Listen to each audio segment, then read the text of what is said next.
dia berbuat jahat, bahwa keyakinan itu harus ditinjau. Ya, sepakat. Pasti salah dalam memaknai tuntunan itu. Karena apa?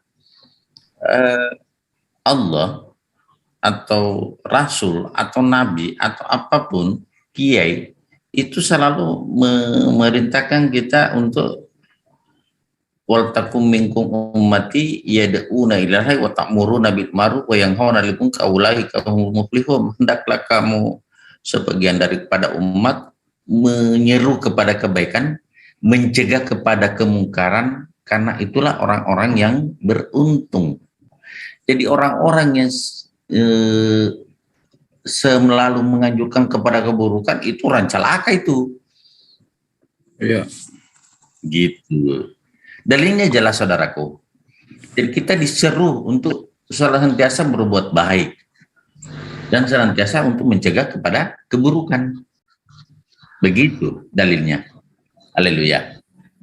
Ya, sepakat Bang, sepakat. Cuma begini Bang, seperti yang Abang sampaikan tadi kan, apabila ada suatu keyakinan mendorong kejahatan, itu kan perlu dikoreksi, ya kan? Nah, makanya benar, sepakat. Nah, makanya kalau saya boleh jujur tanpa ibaratnya menyinggung ya, bukan niat menyinggung. Ya. Makanya saya pertanyakan begini, Pak. Contoh seperti yang terjadi, kalau nggak salah itu di Afrika. Seperti yang terjadi di Afrika, ya.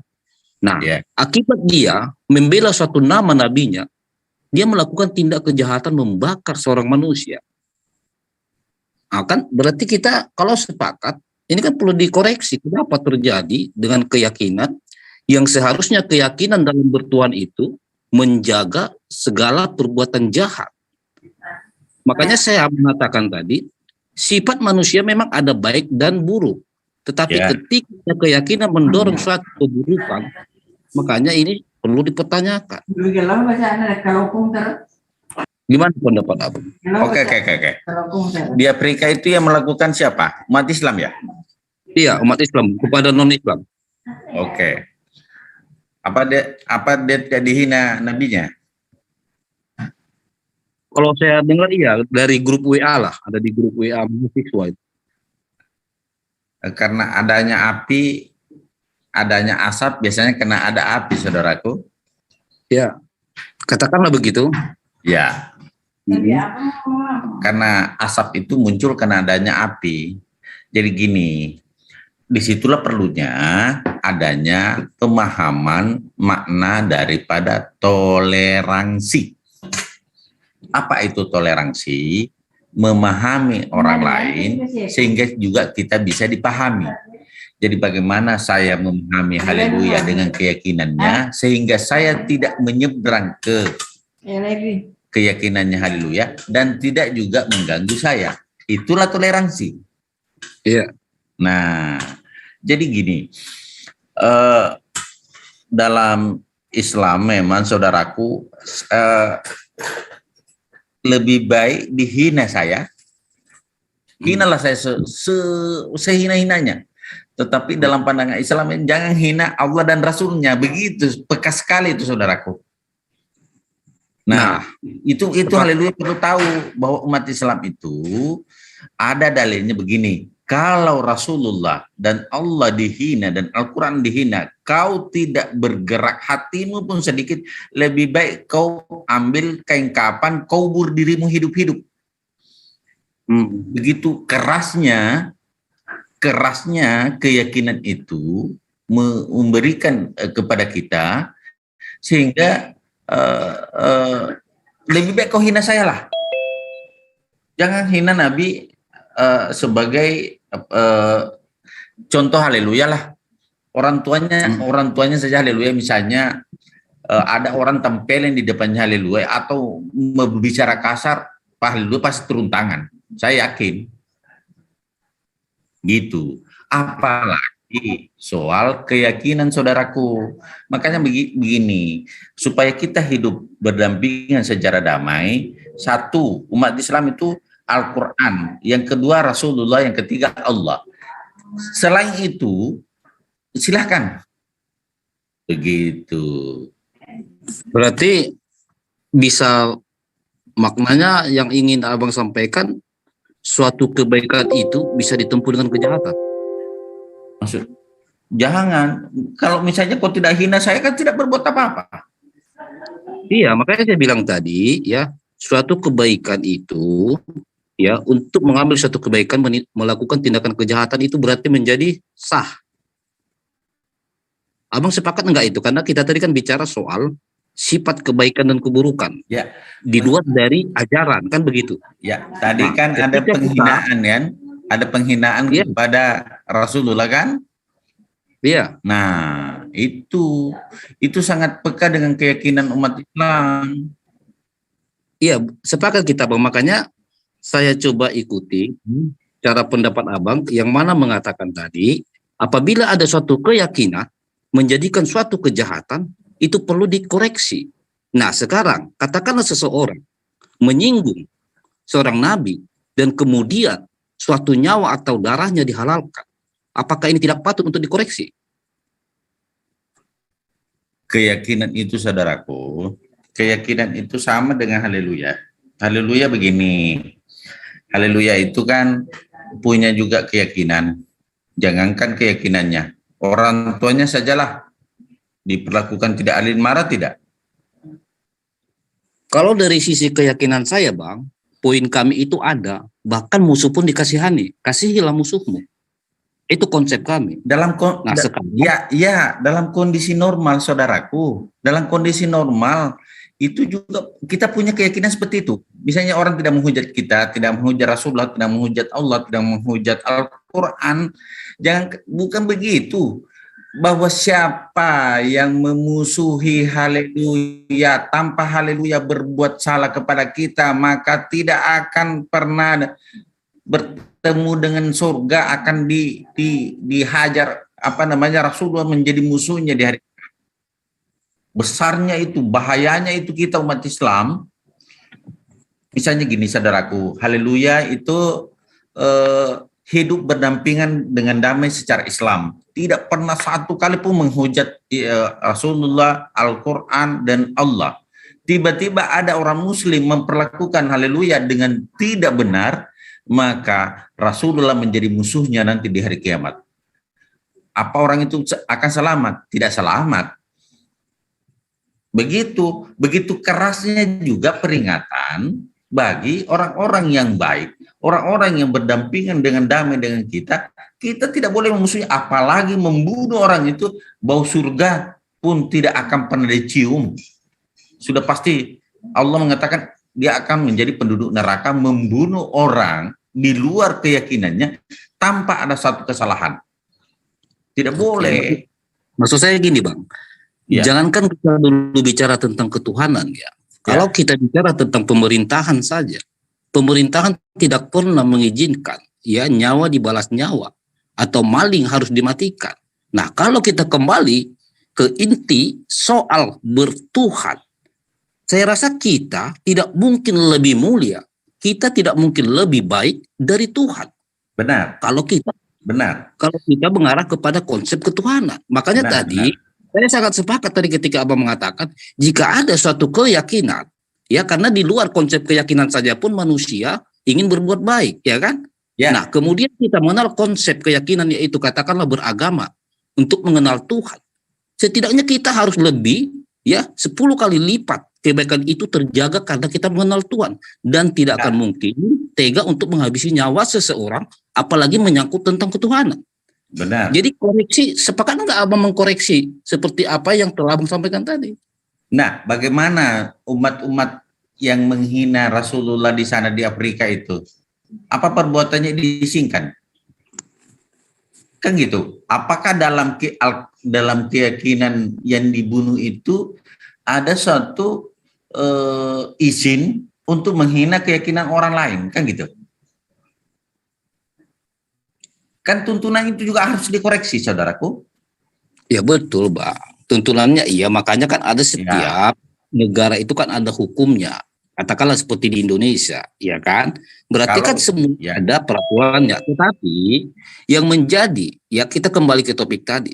Ketika ada keyakinan, ya kita mengenal Tuhan, tetapi kita kemudian sanggup menghabisi nyawa seseorang demi bicara tentang ketuhanan. Ini apakah nggak patut untuk dikoreksi? Karena orang yang tidak bertuhan saja, mungkin ketika orang memukul dia, ya kan, katakanlah dibalik pukul, tetapi untuk menghabisi nyawa seseorang, ya, dalam konsep nama Tuhan, ini saya rasa sangat tidak masuk di dalam hati gitu loh. Nah, itulah memang dalam konsep Islam, saudaraku, diri ini tidak ada gunanya. Kita ini tidak ada gunanya kalau Allah dan Rasulnya itu dihina oleh orang. Bahkan dalam konsep Islam, kalau sudah Al-Quran, Allah dan Rasulnya dihina, seperti saya sampaikan tadi, lebih baik kau ambil kain kafan, kau pergi kubur dirimu di sana hidup-hidup. Artinya kita sudah tidak berguna. Begitu kuatnya keyakinan kita dalam membela apa yang kita yakini. Tetapi kalau tidak diganggu, Islam itu adalah rahmatan lil alamin. Jangankan manusia, tumbuhan pun tidak boleh diganggu. Begitu, saudaraku. Jadi berarti abangku sepakat bahwa nyawa manusia itu bisa diambil, diputuskan oleh manusia juga. Ya, kalau sudah melampaui batas. Misalnya dan contoh. Apakah, sebentar Bang, dan apakah yang kita anggap rasul itu, mungkinkah orang suci itu atau katakanlah Tuhan itu terhina dengan hinaan oleh manusia? Tuhan itu tidak terhina. Nah, itu dia Bang masalahnya. Oke. Saya kasih gambaran. Tuhan itu tidak pernah, walaupun seluruh isi bumi ini kafir, tidak akan menurunkan derajat Allah. Walaupun seluruh isi bumi ini beriman, tidak akan mengangkat derajat Allah. Allah itu tetap pada posisinya. Gitu. Ya, sepakat saya. Okay. Nah, justru karena itu Bang, ketika kita sudah paham itu dan kita sepakat itu, bahwa tidak mungkin sekalipun berlian dilempar ke dalam kotoran, kita tetap berlian tuh. Benar. Apalagi yang namanya Tuhan dihina oleh manusia, memang manusia itu terhina. Tuhan tidak akan pernah terhina. Benar. Lalu pantaskah manusia yang terhina ini menjadi seolah tangan kanannya Allah untuk menghabisi nyawa seseorang? Logiknya kan di situ Bang, kita bertuhan gitu loh. Itu sudut pandang saya ya. Makanya kalau konsep kekristenan saya, sekalipun ya dihina Yesus, ya kan segala macam, makanya konsep Kristen kasihilah musuhmu. Makanya kami tidak ada hak untuk membalaskan, apalagi menghabisi nyawa manusia dengan alasan membela agama ataupun membela Yesus. Itu konsep kami, Bang. Nah, kembali tadi ke topik kan, kalaulah ada ajaran yang konsepnya menjadikan seseorang menjadi melakukan tindak kejahatan, Abang bilang tadi kan harus dikoreksi. Ya, nah betul. Kemudian ketika itu sudah ada di dalam pembahasan kita, ternyata ada unsur, ya, ada unsur dorongan dari suatu keyakinan melakukan tindak kejahatan. Kenapa Abang sekarang tidak ingin mengkoreksi, menjadi berubah haluan dari ucapan pertama? Enggak, gini, dalam situasi normal, saudaraku, situasi normal, tidak ada sesuatu terjadi ejekan, terjadi satu penodaan, tidak ada sesuatu menginjak-injak harga diri sebagai seorang umat Islam, maka tidak bisa kita berlaku saling kepada orang. Itu kan saya bilang tadi, adanya asap karena adanya api. Jadi kalau saudara kita hidup toleransi, berdampingan secara damai, menjalankan agama kita masing-masing tanpa mencampuri saling antar satu dengan yang lain, maka agama itu menjadi tuntunan kita tidak pernah akan melakukan hal yang seperti haleluya sampaikan. Ya kan, dalam keadaan situasi normal kan gini yang kita bicarakan. Artinya gini, dalam keadaan situasi normal saya sekarang menjalankan tugas. Pernah enggak saya mengganggu orang-orang walaupun di depan rumah saya ini ada seorang Kristen? Tidak pernah. Tidak pernah. Bahkan kalau situasi lebaran saya bawakan makanan kok. Situasi tertentu saya beri apa yang saya punya, tetapi janganlah kau menghina gitu. Nah, kalau begitu berarti abang harus sepakat dong bahwa kejahatan bisa dilakukan demi kebaikan. Keyakinan. Iya. Akibat ya. Bukan jadi abang sepakat. Bukan kejahatan sesungguhnya, saudaraku, itu adalah membela keyakinan. Iya, makanya saya bilang tadi Bang, ya kan, berarti demi alasan katakan ya, karena untuk membela harga diri, demi kebenaran, dan kemudian kita bisa melakukan yang tidak benar demi pembenaran tadi. Bukan tidak benar yang kita lakukan. Justru enggak, karena gitu kan, karena tadi kan kita sepakat. Ya, saya sepakat. Dalam keadaan normal. Iya. Dalam keadaan normal. Ya benar Bang, di luar daripada ketuhanan atau lepaskan dulu atribut agama yang kita omongin tadi, ya toh, manusia bagaimana caranya supaya melakukan kebaikan, ya toh? Ya, benar. Kemudian ketika seseorang sudah mengenal agama, sudah mengenal ketuhanan, tentu saja akan semakin berlipat rasa kemanusiaan dia seharusnya, toh? Benar. Nah, kemudian ada sosok ataupun katakanlah unsur mempengaruhi karena keyakinan sanggup menghilangkan nyawa seseorang bicara dengan atas nama Tuhan atau pembelaan. Apakah ini masih masuk ke ranah untuk perbuatan baik? Pak Dokter, boleh sedikit dokter? Silakan tindakan. Enggak, mau tanya sama Lulu ya. Kalau membunuh Yesus itu pekerjaan baik atau pekerjaan buruk gitu? Perbuatan jahat, Bang. Berarti membunuh Yesus itu perbuatan jahat ya? Iya. Kalau Yesus nggak dibunuh, lu kan nggak punya Tuhan. Itu di luar konsep Bang, karena itu nubuatan yang harus terpenuhi. Berarti membunuh Yesus itu perbuatan baik gitu ya? Yang jelas kami konsepnya tidak bisa menghilangkan nyawa seseorang. Ya, membunuh Yesus itu perbuatan baik atau perbuatan jahat? Itu konsepnya. Enggak, membunuh Yesus itu perbuatan baik atau perbuatan jahat itu? Ya, perbuatan jahat. Berarti hasil dari perbuatan jahat lu punya Tuhan gitu. Loh, yang melakukan perbuatan jahat kan bukan orang yang tidak mengenal. Hasilnya kan dari perbuatan jahat, dan hasil dari perbuatan jahat itu lu punya Tuhan. Iya. Berarti Tuhan lu berdasarkan dari perbuatan jahat gitu. Oh tidak, yang melakukan tindak kejahatan itu iya, bukan Tuhan. Tindakan orang yang melakukan itu kan perbuatan jahat. Nah, hasil dari perbuatan jahat orang itu, makanya Kristen punya Tuhan. Kalau nggak ada perbuatan jahat itu, maka Kristen nggak akan punya Tuhan. Oh tidak, Bang. Nah, kalau nggak ada Tuhan, nggak akan mungkin ada abang kan itu. Enggak, gini. Kan Yesus disalib dibunuh kan. Maksudnya kan perbuatan jahat, kata saya. Iya. Nah, kalau Yesus nggak dibunuh, lu kan nggak punya Tuhan. Justru karena itu Bang dikasih gambaran dari sana. Apapun alasan, kalau untuk melakukan kejahatan dengan alasan kebaikan itu nggak boleh. Iya. Makanya Yesus itu kan kata Anda kan hasil dari perbuatan jahat dibunuh, ya kan? Iya kan? Karena sebelum Yesus dibunuh pun Bang dia udah menjadi manusia. Bukan masalah nubuatan. Dia terbunuh dulu baru Tuhan. Yesus dibunuh kan katanya perbuatan jahat. Makanya dari awal tanyain. Membunuh Yesus itu perbuatan jahat atau perbuatan baik? Kan saya sudah jawab tadi. Yang melakukan pembunuhan itu ada perbuatan jahat. Nah, kalau nggak ada perbuatan jahat, lu kan nggak punya Tuhan. Oh bukan, itu kan asumsi abang. Kalau saya, Roma 14:9 itu jelas itu dikatakan. Karena abang mentalakkan Yesus mati dan hidup untuk sekarang gini aja Bang, supaya menjadi Tuhan. Sekarang gini aja Bang, kita sederhanakan aja topiknya tadi ya tentang perbuatan baik dan jahat. Iya, perbuatan baik dan jahat. Perbuatan baik dan jahat. Lu punya Tuhan kan hasil dari perbuatan jahat.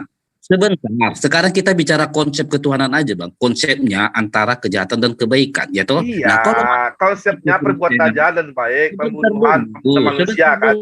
Nah sekarang pembunuhan Yesus itu perbuatan jahat atau perbuatan baik? Jangan bicarakan soal asal usul ketuhanan itu Bang. Ini konsepnya nanya pembunuhan Yesus sebagai manusia. Sekarang itu gini, perbuatan baik atau perbuatan jahat? Bang, bisa didengarkan enggak? Enggak, saya mau nanya. Kan tadi udah diakui. Iya, Abu kan sudah tadi tahu. Udah diakui kalau pembunuhan Yesus adalah perbuatan jahat. Sekarang betul gini, kan? Bang, jangan Abang samakan jadi ketuhanan lu hasil dari perbuatan jahat, begitu maksudnya. Konsep orang Kristen, kasihilah musuhmu. Ya? Iya, pembunuhan Yesus itu sekarang, perbuatan jahat atau perbuatan baik? Sekarang kita konsep keyakinan belum dijawab ini. Sekarang ajarannya. Kita belum bicara ajarannya loh. Haleluya. Belum dijawab. Apa nih, mau debat atau mau ribut? Itu loh. Bukan mau ribut. Nah, kalau nggak mau ribut, tadi Anda yang bilang pembunuhan manusia itu adalah perbuatan jahat. Jangan. Sekarang tak tanyain. Apakah membunuh Yesus itu perbuatan baik atau perbuatan buruk? Apakah saya tadi tidak menjawab? Perbuatan jahat, oke. Berarti hasil ketuhanan lu perbuatan jahat, begitu? Kita bicara konsep ketuhanannya atau rujukan dari sifat kita menentukan rujukannya, haleluya. Lu kan punya Tuhan hasil dari pembunuhan. Anda itu pahamin dulu, ini akibat suka nyerobot. Jadi nggak paham. Aku udah dengar tadi di YouTube tadi. Anda seakan-akan, saya tahu loh maksud Anda itu apa dari YouTube. Saya tahu loh, makanya saya tanyain, pembunuhan Yesus itu perbuatan jahat atau baik? Anda bilang perbuatan jahat. Nah sekarang perbuatan jahat itu Anda punya Tuhan karena hasil perbuatan jahat.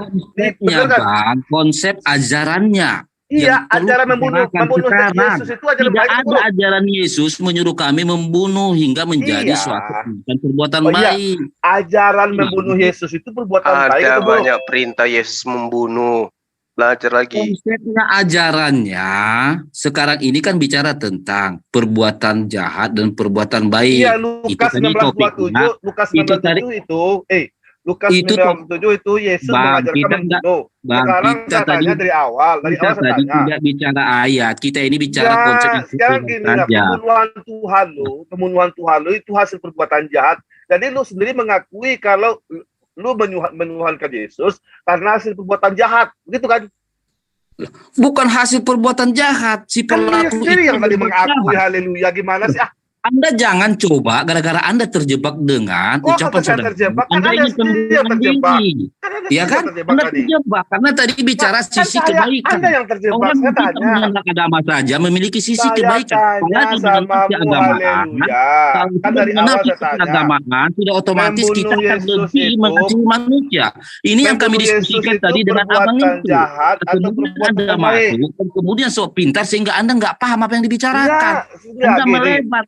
Nah, kalau Anda paham, kita bicara topik, kita bicara topik tentang perbuatan jahat saya bilang dari kemarin, kalau mau debat, mau diskusi, katakan. Kalau kami tadi diskusi, haleluya. Saya tahu Anda itu menggiring. Saya tahu kalau Pak Dokter itu nggak bisa.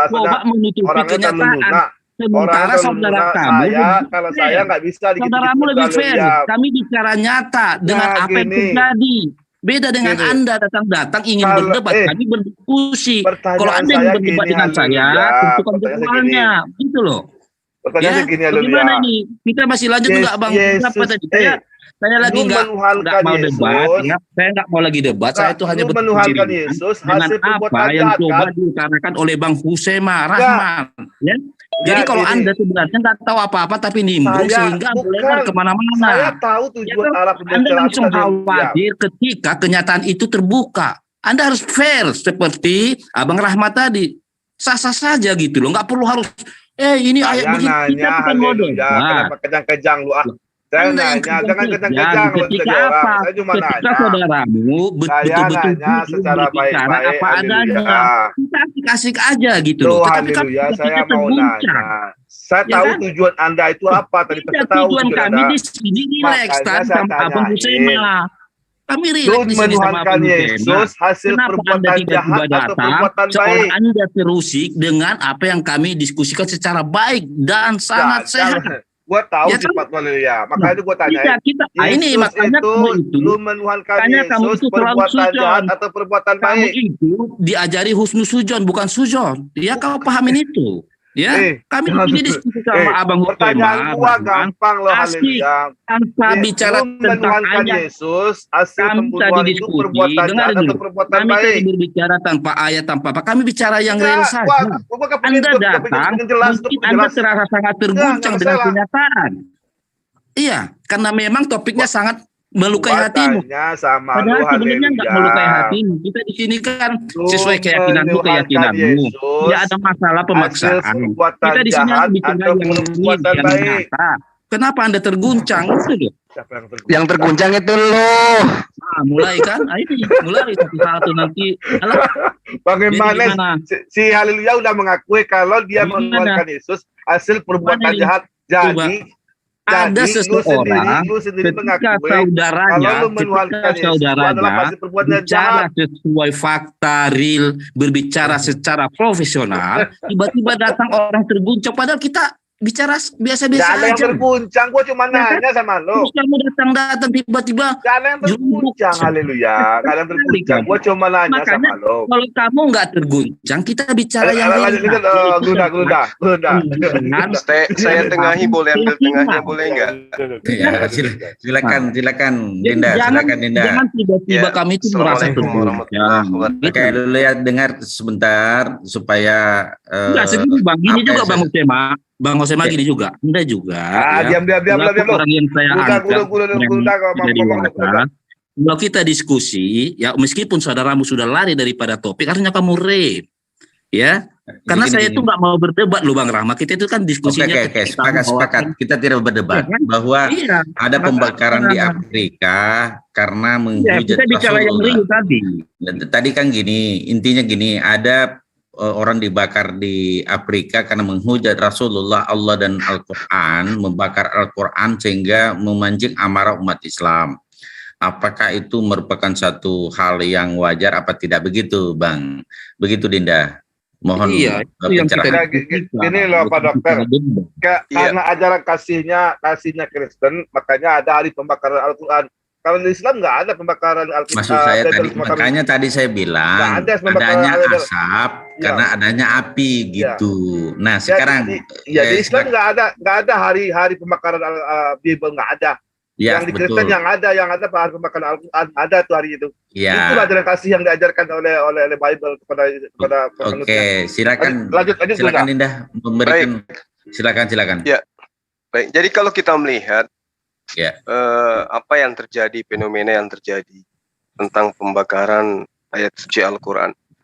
Jadi kalau orang cinta terhadap kitab sucinya, layaknya cinta terhadap istri, anak, sedikit aja anak kita diganggu oleh orang lain, pasti ada panggilan untuk kemudian menegakkan keadilan itu.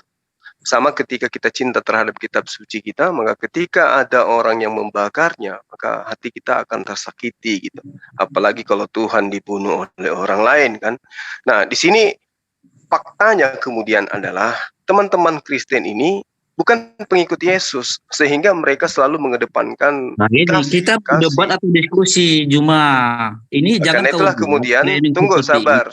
Tidak enggak. Sekarang kalau kamu debat bilang kita itu tadi sama Bang enjoy, kita bicara yang real saja. Ini saya lagi enjoy. Kamu sudah mengatakan sebentar, nanti kita coba ambil hikmahnya. Dia sudah membuat suatu framing bahwa kami ini tidak mengakui Yesus Tuhan. Itu kan nggak boleh. Kamu Islam, inilah. Bukan. Kalian mengakui Yesus Tuhan. Tapi yang saya bilang, kalian bukan pengikutnya Yesus. Itu yang saya katakan. Ini bagaimana kalau saya bilang kau bukan pengikut Muhammad? Ini berarti saya kamu yang pengikutnya. Karena apa yang diperintahkan saya jalankan. Nah, berbeda. Coba kamu kan sudah diam dulu, jangan kayak perempuan. Siapapun yang Anda lawan, semua saya akan lawan bicaramu kalau sudah lari dari topik. Saya akan bantah kalau lari dari topik. Lihat Bang Rahmat, kamu macam tuan rumah aja di sini. Jelas, Anda tamu di sini. Keluarkan saya, sekalipun saya tamu bukan saya. Anda keluar sendiri aja, ada pintu. Makanya tamu kok gitu.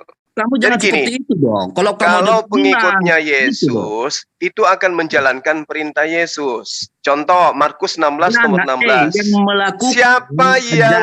Siapa yang percaya akan dibaptis dan akan diselamatkan. Siapa yang tidak percaya akan dihukum. Tadi kan, seperti yang Abang Rahman bilang tadi. Kamu udah jalankan enggak perintah Yesus itu? Ada Ale, Abang dengar Rahman. Kau jalankan enggak perintah Yesus itu? Tadi saya sepakat nih Abang bilang Rahman itu tadi. Kau ada jalankan, makanya saya katakan kamu itu ya bukan kan? pengikut Yesus. Tiba-tiba ada Muslim mengklaim. Udah, enggak usah curhat, Orang juga saksikan kok. Kalau abang saya ini memang bukan pendebat, beliau adalah seorang praktisi, dia adalah dokter. Dia melayani siapapun, enggak melihat agama, enggak melihat ras, enggak melihat suku. Beliau dokter sesuai dengan profesinya dia.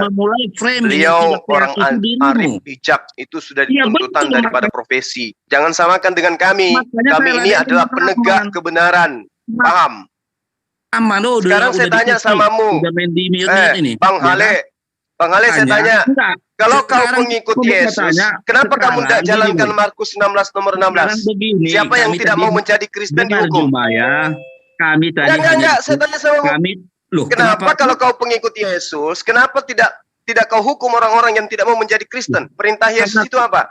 Markus 16 nomor 16. Siapa yang percaya dibaptis, siapa yang tidak percaya dihukum. Kenapa kamu tidak jalankan itu? Oke lah Bang Rahman, saya keluar dulu dari kikik ini. Malu ya? Loh, kamu yang malu ya? sampai dikikik. Biar saya rekam, biar makanya saya tahu tabiat kalian. Malu ya? Kamu kamu masih ngobrol di sini kok dikik pula. Sekarang saya tanya, kalau kamu itu tidak mengindahkan kemudian perintah Yesus, berarti kamu halo fitnah. Bang Suma nggak kohos. Halo fitnah. Saya baru masuk. Bang Suma bukan kohos. Lu fitnah lo. Siapa yang mute saya? Coba jawab. Siapa yang mute? Belum ada yang mute kau, mulutmu masih nyerocos kayak pantat ayam begitu kok dibilang di mute. Berteriak kan, karena saya sudah berteriak makanya nggak di mute lagi. Nggak ada yang nge-mute. Nge-mute dari tadi kau ngomong kayak perempuan kamu. Nah, jadi sekarang saya tanya gini, saya tanya sama kau dengerin dulu Juma. Saya kira kau nggak ada bagi saya mau mendengar kamu. Kamu itu orang kafir laknat. Nggak ada. Markus 16 nomor 16 perintah Yesus. Siapa yang percaya dibaptis dan diselamatkan, tetapi siapa yang tidak percaya akan dihukum. Itu kan ada perintahnya. Jadi kami berbicara sama Rahman tadi. Pergilah ke seluruh dunia, beritakanlah Injil kepada siapapun, kepada seluruh makhluk. Siapa yang percaya dibaptis, siapa yang tidak percaya dihukum. Kenapa kamu tidak jalankan itu, Hale? Kami bukan berdebat. Kenapa kau tidak jalankan itu perintahnya Yesus? Kami tadi bukan berdebat. Nggak ada urusan dengan itu, nggak ada urusan. Saya tanya samamu sekarang. Kalau kau punya ajaran kasih apa yang kau punya? Menghargai saudaramu. Kalian mengaku ajaran kasih itu karena kalian bukan pengikut Yesus. Kalau kalian itu pengikut Yesus, kalian akan melaksanakan perintah Yesus. Pergilah ke seluruh dunia, beritakan Injil kepada seluruh makhluk. Siapa yang percaya dibaptis, siapa yang tidak percaya dihukum. Makanya saya bilang tadi. Kenapa kamu gak jalankan itu? Bayangkan, saya sangat sepakat dengan Bang Rahman, ada api ada asap. Lihat, seorang Muslim. Enggak, saya tanya samamu, kenapa kamu tidak melakukan perintah Yesus menghukum? Yesus. Pertanyaan saya, bagaimana kalau Muslim saya katakan bukan pengikut Muhammad? Pasti dia terguncang. Ya, inilah biar sampai robek kupingmu, kita tetap aja pengikut Nabi Muhammad SAW. Karena faktanya kita menjalankan syariatnya. Yesus itu syariatnya Yahudi. Kamu kenapa nggak lakukan syariat Yahudi? Lalu kok mulutmu mengatakan pengikut? Dia merasa dijolimi, padahal dia mengotak atik ajaran orang dengan seenak jidatnya. Yang mana yang saya otak atik itu yang mana? Sebenarnya kamu ini ingin memframing tadi. Kamu ingin mengatakan Islam itu adalah ajaran yang tidak mengajarkan kasih. Itu tujuanmu. Padahal sebenarnya pengguna di lapangan itu adalah agamamu lah itu yang bukan ajaran kasih. Setelah puas membunuh di negara ini, ya di Nusantara ini 300 tahun lebih, sekarang muncul ajaran kasih. Kasih apa dari Kristen itu? Lihat, apa yang Kristen kasih untuk negara ini ada? Karena dia merasa mayoritas begitu lancang. Agamamu itu memberikan sumbangsi apa kepada negara ini rupanya, Ale? Negara ini kalau begitu. Penjajah negara ini coba kau jawab. Kami umat Islam memberikan zakat, memberikan apa yang kami punya. Orang-orang yang tidak berakhlak, yang tidak menjaga. Sekarang saya tanya, agamamu kasih apa terhadap negara ini? Dia ini tidak tahu toleransi. Ketika dia merasa mayoritas, semena-mena mulut dia mengatakan bahwa Kristen tidak pengikut Yesus. Inilah dia. Saya tidak bisa bayangkan itu kau istrimu itu kayak mana di rumahmu, kalau kau marah sama anakmu, haleluya, jangan ngompol. Istrimu itu kayak mana itu ya? Bagaimana Bang Rahman kalau Nabi kamu? Kamu saya coba saya minta host di mute aja ini orang. Ini orang sakit jiwa ini, tidak waras. Karena apa? Dia mulai kamu sakit jiwa, kamu nggak waras kamu. Malu kamu kan? Habis minum dia. Kamu tidak menghargai. Bang Rem. Mute mana dulu. Lalu kick aja. Yang usah di langsung di-kick aja orang kayak begini. Percuma. Dia berbicara dengan Kanda siapa tadi kan dokter itu. Dia itu mau menjual agamanya ajaran kasih gitu. Saya tahu Gunda. Terus agama kita adalah agama kekerasan. Itu yang dia mau jajakan tadi. Padahal kalau dia sadar itu di dalam perintah-perintah Yesus, Lukas 14 nomor 26 contohnya. Apa yang dikatakan oleh Yesus di sana? Ya. Dia katakan bahwa siapapun yang tidak membenci bapaknya, membenci ibunya, istrinya, anak-anaknya, saudara-saudaranya, laki-laki maupun perempuan, dia tidak boleh menjadi pengikutku. Agama apa itu? Dari awal untuk menjadi pengikutnya diwajibkan dulu membenci. Jikalau seorang datang kepada aku dan tidak membenci bapaknya, ibunya, ini orang-orang yang melahirkannya, diperintahkan untuk dibenci. Ini ajaran apa coba? Cuman mereka ini bukan pengikut, jadi mereka tidak laksanakan itu semua. Contohnya seperti yang tadi di Markus 16. Di Markus 16 itu apa? Pergilah ke seluruh dunia, sampaikan Injil kepada seluruh makhluk. Yang percaya baptis, yang tidak percaya dihukum. Apa maksud hukum di situ? Ya dibunuh, dibantai. Lalu kemudian di dalam Kisah Para Rasul 3 nomor 22, 23, 24. Bukankah telah dikatakan Musa, Tuhan akan membangkitkan bagimu seorang nabi di antara saudara-saudaramu sama seperti Musa. Dengarkanlah dia dalam segala sesuatu yang dikatakan kepadamu. Kalau ditanya, siapa nabi yang sama seperti Musa? Yesus, kata mereka. Nah, data ini kemudian di dalam Kisah Para Rasul 3 nomor 24, dan semua nabi yang pernah berbicara mulai dari Samuel dan sudah dia telah bernubuat tentang zaman ini.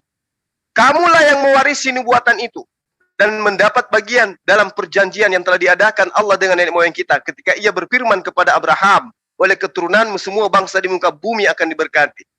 Lalu dikatakan dan semua nabi dan akan terjadi bahwa semua orang yang tidak mendengarkan nabi itu akan dibasmi, akan dibunuh dari umat kita.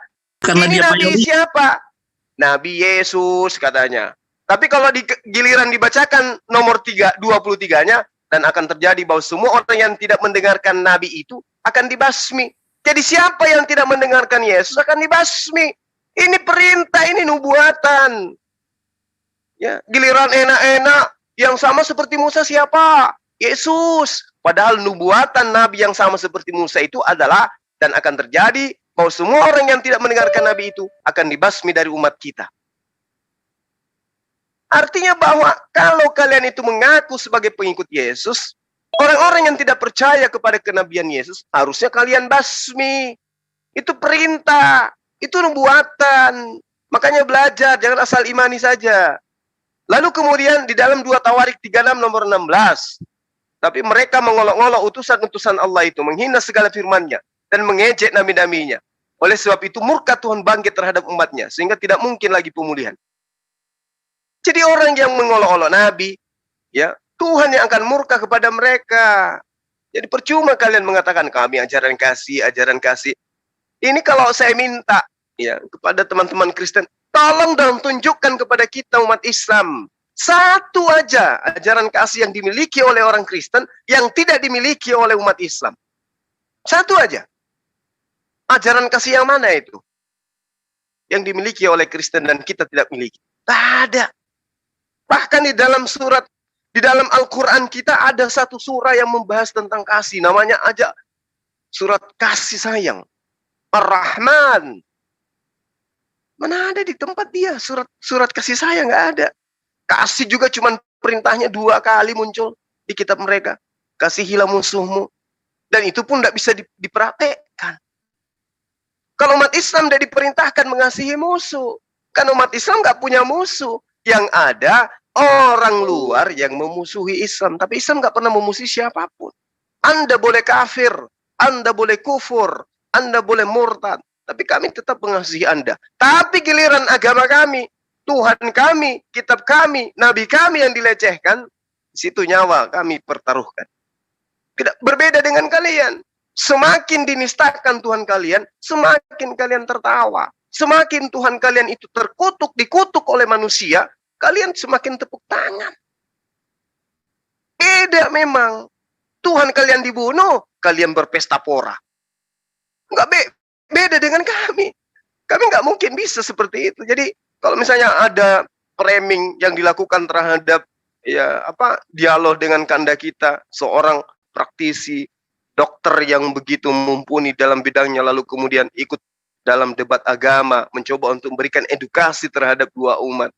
Bukan berarti Anda semena-mena kemudian menjajakan ajaran kasih Anda kepada siapapun. Tidak bisa. Karena kita tahu ajaran kasih kalian itu palsu. Hoax. Bermanis-manis aja di depan kami tuh. Tapi di belakang kalian sangat benci terhadap kami. Apa buktinya? Apa salah kami umat Islam terhadap Saifuddin? Saifuddin ketika dia masih Islam, dia sangat sayang terhadap sesama Islam. Begitu pindah agama, membuat dia menjadi galak seperti babi hutan. Ya, Al-Quran diseruduk, Nabi diseruduk, menteri-menteri, presiden diseruduk semua. Kayak binatang sudah dia kan. Karena dia sudah ganti baju. Yang tadinya manusia menjadi hewan dia. Karena kenapa? Ajarannya yang mengajarkan begitu. Jadi kalau Anda menggunakan menggunakan topeng seperti ajaran kasih, kan perintahnya memang, aku mengutus kau, cerdiklah seperti merpati, ya, Cina seperti merpati, cerdik seperti ular. Kan gila, disuruh nipu-nipu, ya, pakai ilmu cerdik supaya bisa nipu-nipu orang. Di Islam itu nggak kayak begitu. Islam itu rahmatan lil alamin. A, B, B, C, nggak ada itu tipu-tipuan. Ya, jadi kalau Anda mengatakan kalian ajaran kasih, terus kemudian kami ajaran radikal dan seterusnya, buktikan dulu kami mengasihi Tuhan kami, mengasihi kitab suci kami, sampai kitab suci kami itu nggak boleh diterbitkan tanpa original teksnya. Kami menjaga kitab kami, nggak boleh ada orang yang menyelewengkan satu kata pun dalam kitab suci kami. Kalian tiap tahun direvisi, ada kalian ribut? Nggak ada. Kenapa? Karena memang tidak ada penghargaan terhadap kitab suci. Kami dari kecil diajarkan, ya, hidup bergelut dengan huruf-huruf hijaiyah. Kami diajarkan untuk mengenal Al-Quran, kitab suci kami. Dengan cara apapun kami lakukan. Kalian mana? Nggak ada. Baca bahasa original teksnya aja kalian nggak bisa. Kami dari kecil diajarkan menghafal kitab suci kami. Tak ada umat Islam itu usia 3 tahun ke 5 tahun itu. Minimal mereka sudah hafal surah-surah pendek dalam Al-Quran. Wujud daripada kami cinta terhadap kitab suci kami. Ya. Kalian mana ada yang kayak begitu? Kenapa kalian nggak menghafal kitab suci kalian? Karena tidak ada cinta di situ. Nggak ada cinta. Nggak ada cinta terhadap itu. Kenapa kalian nggak tahu siapa rasul-rasul kalian? Siapa emaknya, siapa neneknya, siapa bapaknya? Kenapa? Kalian nggak ada cinta. Nggak ada cinta-cintanya kalian itu terhadap agama kalian. Yang ada dalam benak kalian itu hanya membasmi kami umat Islam. Membenci kami umat Islam. Itu terbukti kan? Kalau di Indonesia, adem-adem. Tapi giliran kalian itu keluar dari negara ini, hujatnya minta ampun terhadap Islam. Mana di Islam mana ada yang kayak begitu? Padahal kami yang memperjuangkan negara ini loh. Kalian tinggal menikmati kok. Sudah kayak begitu, kurang ajarnya minta ampun. Saya katakan sekali lagi kepada teman-teman Kristen. Kalian tidak punya satu titik pun ajaran kasih yang lebih di atas satu level, ya, daripada agama lain. Bukan hanya Islam. Hindu, Buddha, kalian tidak kalahkan kasih sayang yang ada dalam agama mereka. Apalagi Islam. Ya ada itu. Ya, kalian katakan kami ajaran kasih. Sadarlah kalian. Ya. Yang menjajah, membunuh jutaan manusia, membuat wanita menjadi janda.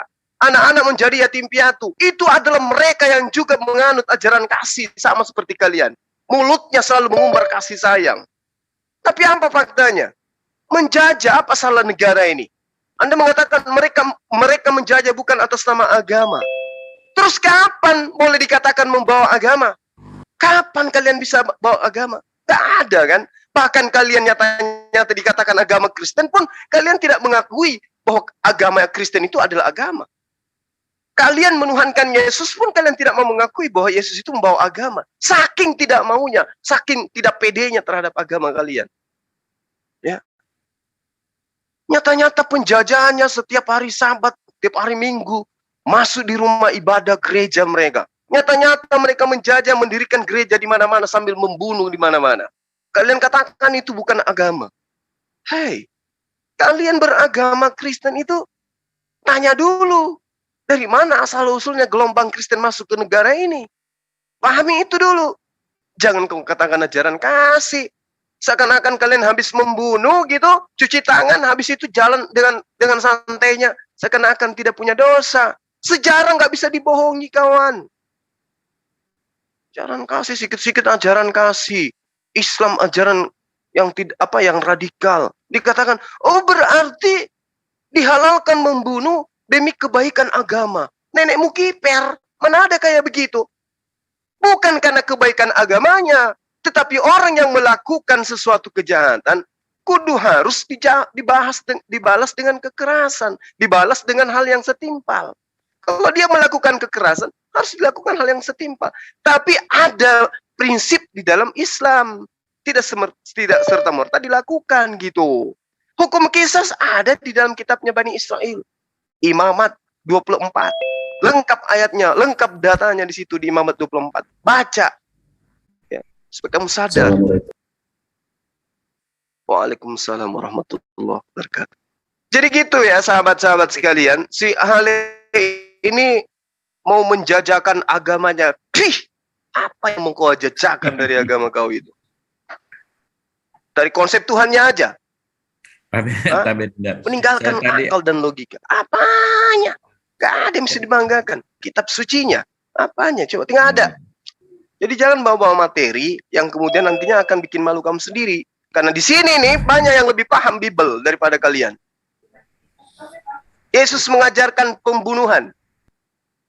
Lalu kemudian di dalam kitab kalian, Yesus ketika dia kepada Bani Israel, apa yang diterangkan oleh Yesus? Tidak setitik pun dihilangkan dari hukum Torah. Sebelum semua terjadi. Apa yang terjadi dalam hukum Torah? Keluaran 22, nomor 20. Siapa yang mempersembahkan korban kepada Tuhan kecuali Tuhannya Bani Israel, haruslah ia ditumpas. Kenapa kalian tidak tumpas kami, umat Islam? Kenapa kalian tidak tumpas Hindu Buddha? Sementara perintahnya ada di dalam kitab Keluaran. Apa yang ingin kau katakan? Oh, Keluaran tidak berlaku lagi. Karena sudah ditebus di atas tiang salib. Oh gitu ya? Iya. Tapi kenapa perpuluhan masih berlaku? Cendol. Yang enak-enak aja kau mau terima. Giliran yang apes, kau katakan tidak berlaku. Ya. Itu perintahnya jelas. Siapapun yang mempersembahkan ya ibadahnya kepada Tuhan selain Hasem, maka haruslah ia ditumpas. Katanya Hasem itu adalah Yesus. Berarti datanya boleh diganti. Siapapun yang mempersembahkan korban kepada Tuhan lain kecuali kepada Tuhan Yesus, harus ia ditumpas. Kenapa kau tidak jalankan amanat itu? Cendol. Pekok. Itu perintah di dalam agama kalian. Ya, perintah yang sangat akurat datanya. Harus kau membunuh. Perintahnya itu jelas. Bunuhlah pengikut agama lain. Itu ada di dalam kitab Ulangan. Ulangan ini kata Yesus setitik pun tidak boleh dihilangkan sebelum langit dan bumi itu lenyap. Kalau kalian mengatakan, oh tidak, semua sudah hilang karena sudah digenapi di atas tiang salib. Terus kenapa perpuluhan masih ada, tuyul? Hilangkan semuanya. Ya, jangan lagi ada ibadah karena semua sudah dihilangkan. Ini perintahnya nih, Ulangan 13 nomor 7 sampai 12. Bunuh semua pengikut agama lain. Mana ada perintah kayak begitu di Islam? Gak ada. Di Islam itu sangat jelas. Kata Allah apa? kebenaran dari Allah itu sudah nyata. Maka siapa yang mau beriman, silakan beriman. Siapa yang mau kufur, silakan dia kufur. Itu dalam Al-Quran. La ikraha fiddin. Tidak ada itu. Pergilah ke seluruh dunia. Siapa yang tidak percaya kepada baginda Rasulullah SAW, bunuh. Tidak ada. Di kitabmu ada. Markus 16 nomor 16. Ya. Kamu nggak malu gitu? Hanya karena, oh tidak, sekarang kami ajaran kasih. Teori ada. Praktiknya sudah kalian praktekkan. Poso Ambon, apa itu? Masih kurang. Nggak malu. Ya udahlah, karena nggak ada lagi ya orang yang bertopengkan ajaran kasih di sini. Teman-teman mungkin ada yang mau menambahkan, silakan. Tadi saya sampaikan ayat Ali Imran itu, wal takum minkum ummati yad'una ilal khair wa ya'muruna bil ma'ruf wa yanhauna 'anil munkar wa ulaika humul muflihun. Jadi saya sampaikan bahwa Islam itu mengajak kepada menyeru kepada kebaikan, mencegah kepada kemungkaran. Itulah orang-orang yang beruntung. Nah, saya sampaikan ayat itu, dia giring ke Afrika gitu. Iya. Dia giring ke Afrika. Jadi konsep apa namanya? Dia tidak lari lagi ke kitab, tetapi dia lari ke Afrika. Harusnya lari ke Tolikara kan, dah? Pembakaran masjid di sana 2016. Teman saya ada di sana waktu itu. Gitu tadi sebenarnya. Jadi dia tidak lagi membahas kitab. Iya, tadi dipepet juga sama Bang Emil. Kasihan juga saya lihat. Saya tadi gitu, saya tahu tujuannya apa tuh tadi Pak Dokter. Makanya saya langsung hajar sekalian dengan apa namanya? Betul. Tidak, dia memang menunjukkan kesalahan-kesalahan saya tanpa melihat kesalahan yang diperbuat oleh ajaran mereka. Gitu yang saya lihat. Iya kan. Datangkan Dagu hadir sebagai dokter, lalu kemudian mendudukkan dia sebagai pasien betulan. Jadi sabar dia. Siapapun di depanku adalah orang yang harus saya sembuhkan. Iya. Betul. Dia tidak pernah saya berburuk sangka kepada siapapun pasiennya, mau Nasrani, mau kafir, mau apa, begitu tadi. Jadi ya memang sulit ya. Karakter yang sudah melekat, jadi seperti itu. Nggak apa-apa kan, itu udah bagus kan, nggak apa-apa. Cuman kalau dibiarkan tadi itu, itu dia mau menjajakan ajaran kasih Indomie. Memang Bung Emi dengan Dinda cuma ya hajar lah. Kalau saya janganlah yang masuk ke tipe itu. Ya biarlah saya. Abangku ini kan Dagu ini kan seorang dokter, nggak boleh. Profesinya harus dijalankan dimanapun. Suntik mati orang bagaimana?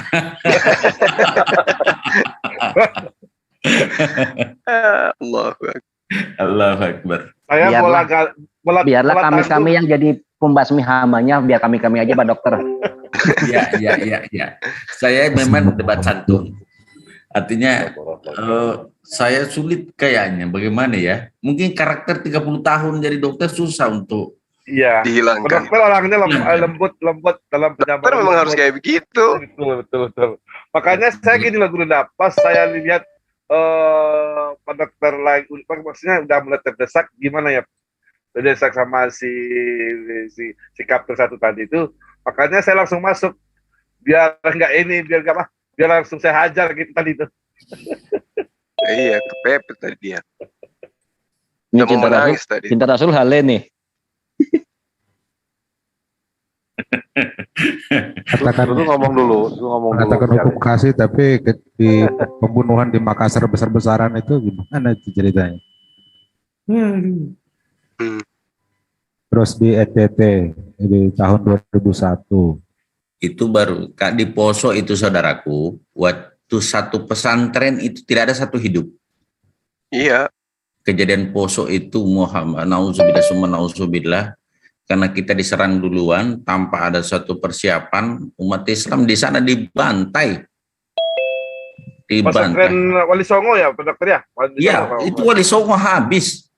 Makanya orang Jawa, pesantren Wali Songo itu Enggak ada satu hidup, semua terapung. Orang ibu hamil itu, kau tahu ibu hamil, dibelah perutnya, terapung di Sungai Poso itu, bayinya dengan bayi-bayinya dikeluarkan. Iya. Nauzubillah, tidak ada peri kemanusiaan. Betul. Coba. Saya baca bukunya loh. Nah, kalau saya mau serang balik tadi pakai itu kan perang kan jadinya. Walaupun gitu. Saat kejadian Kanda di mana? Saya di Palu. Kita sudah bergerak sebenarnya dari Palu di bawah pimpinan Al-Herat. Sudah berapa trek mau ke sana, tapi kita dihadang sama TNI dan Polri.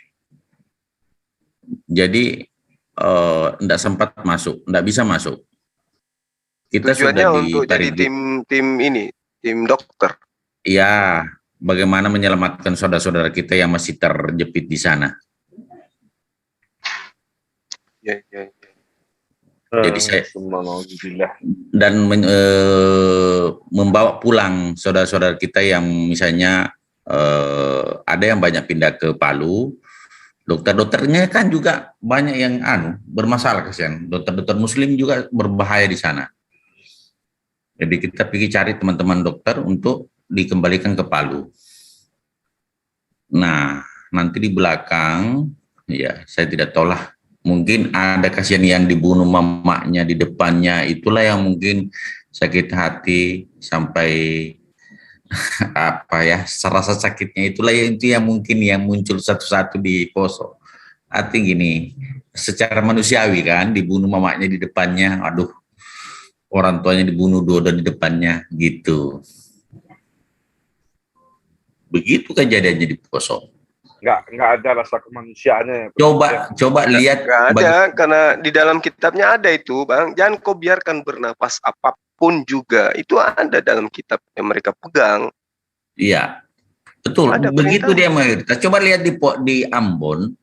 Coba waktu saya lihat foto-fotonya di Ambon itu disusung bangkai di masjid. Betul. Saya lihat aja. Pernah lihat kan? Ya, benar.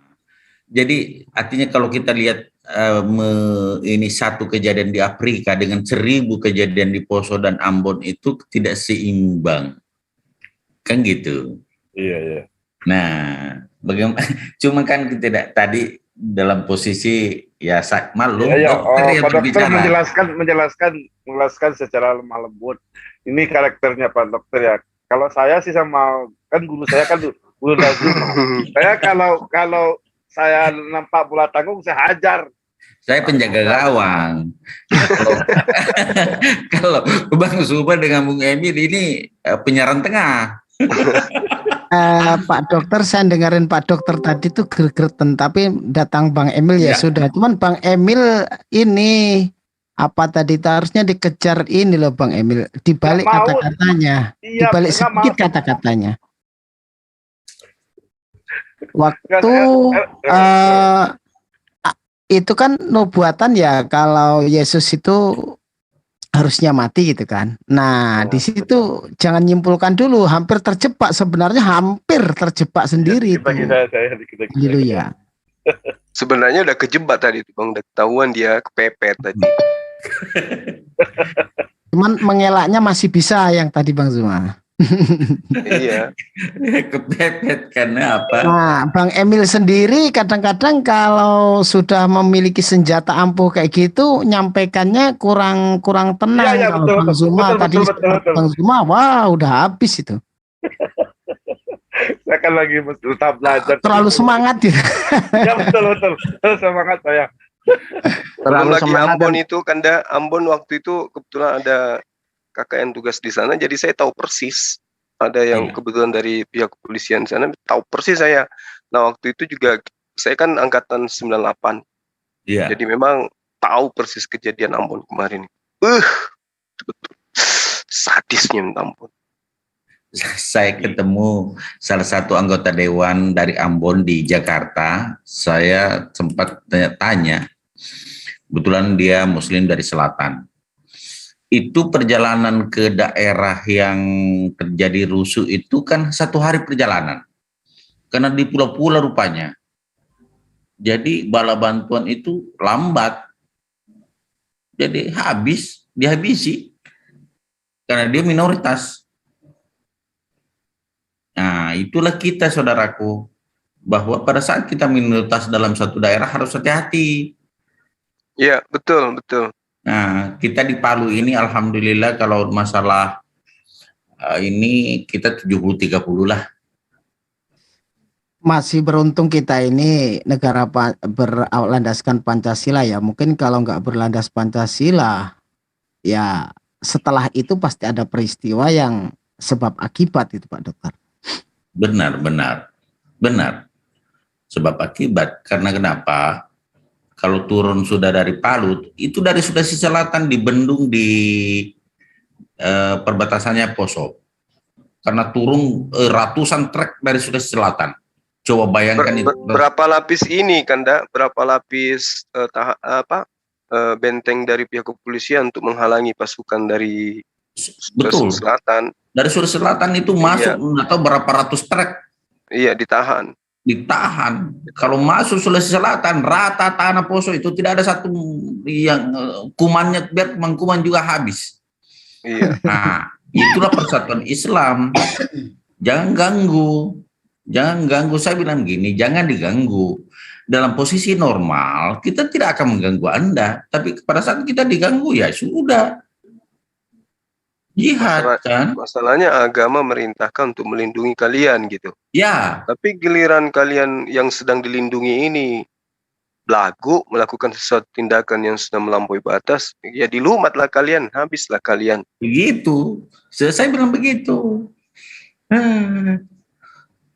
Diibaratkan gini Pak Dokter.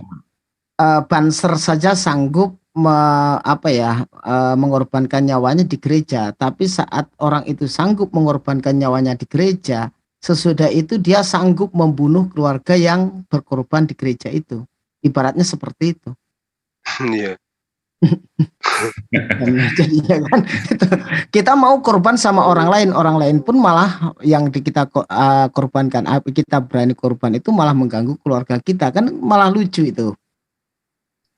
Iya. Ya, jadi kalau saudara-saudara kita dianiaya, tentu hati kita membara, saudaraku. Jadi ya itulah Islam kan, satu tubuh. Kalau kakinya sakit, ya semua tubuh jadi sakit. Kan bayangkan gitu. Itu Irak, Afghanistan, agama negara. Iya, habis siapa pelakunya? Coba. Iya, betul. Siapa yang melakukan itu kalau bukan dari kalian? Itu Irak 100.000 orang meninggal. Kan jutaan, Pak Dokter. Jutaan itu. Jutaan. Iya, jutaan. Jadi mereka tuh sepertinya gini, setelah ada peristiwa itu dia tidak mau mencatat sebuah sejarah, jadi langsung dihapus, nyawa hilang dihapus. 1000 dia tidak lihat, satu orang dia lihat. Nah, itu kan Jeko-nya di situ kan? Iya. Betul. Kalau perlu tahun ini aja dimulai tahun 2022, jadi 1945 ke bawah tuh nggak ada. Kalau perlu gitu kan? Coba bayangin di Sulawesi Selatan itu 350 tuh nggak ada kan gitu. Ada korban 40.000 itu saudaraku. Disiram. 40.000 jiwa langsung dihabisi sama Westerlin itu. Betul. Iya kan? 50.000 Pak Dokter, 50.000. Iya. Artinya kan jalannya namanya jalan korban 40.000. Ya. Itu sebelum dia pergi, dia siram itu masyarakat Sulawesi Selatan, satu kampungnya Dinda Suma. Ya, itu sejarah itu, Kanda. Sejarah itu. Makanya ada monumennya kan? Iya, monumen 40.000. Iya. Maaf Pak Dokter, ini live-nya ditutup aja ya, kontennya sudah tidak ada. Iya, mungkin ditutup aja dulu. Iya, biar ngomong santai gitu. Kanda Dokter mungkin bisa meluruskan semua yang terjadi tadi antar dengan saudara Hale ya. Iya.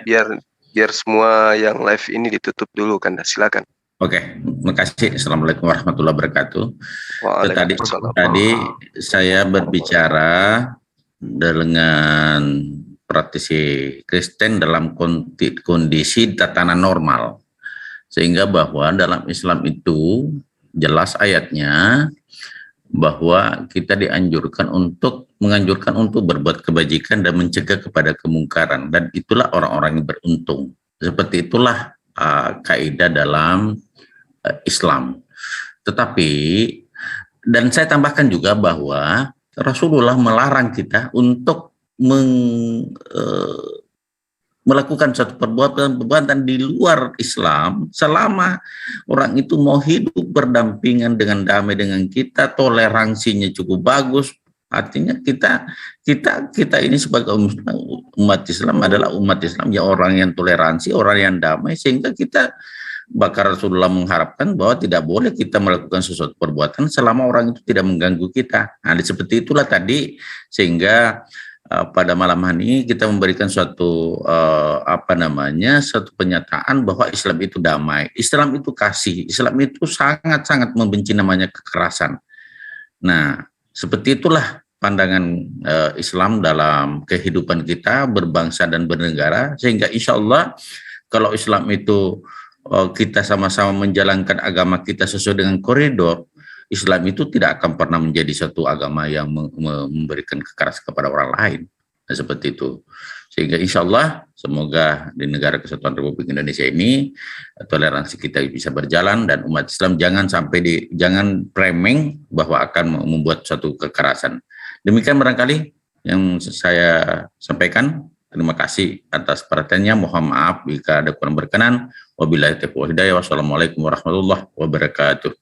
Subhanaka Allahumma wa bihamdika astaghfiruka wa atubu ilaik. Jadi sama halnya kalau kita tanya begini, kita benar cinta perdamaian, tetapi kita lebih cinta tanah air, lebih cinta kemerdekaan. Apa artinya damai tapi gak merdeka? Sama, ketika kita disodorkan dengan lebih mencintai perdamaian, apa mencintai akidah kita, ya tentu kita akan mencintai lebih mempertahankan akidah kita. Apa artinya damai, akidah kita terkoyak, kan begitu kira-kira. Jangan diganggu, jangan diganggu. Iya, terkoyak. Betul, kita cinta damai, tetapi kita disodorkan dengan kemerdekaan atau lebih mencintai tanah air, ya pasti kita lebih mencintai tanah air. Apa artinya kita damai tapi kita nggak merdeka kan gitu. Bang Imanes, yang saya penasaran tuh gini, bentuknya otak tuh kayak apa ya? Kok dia ini bisa punya keinginan menghilangkan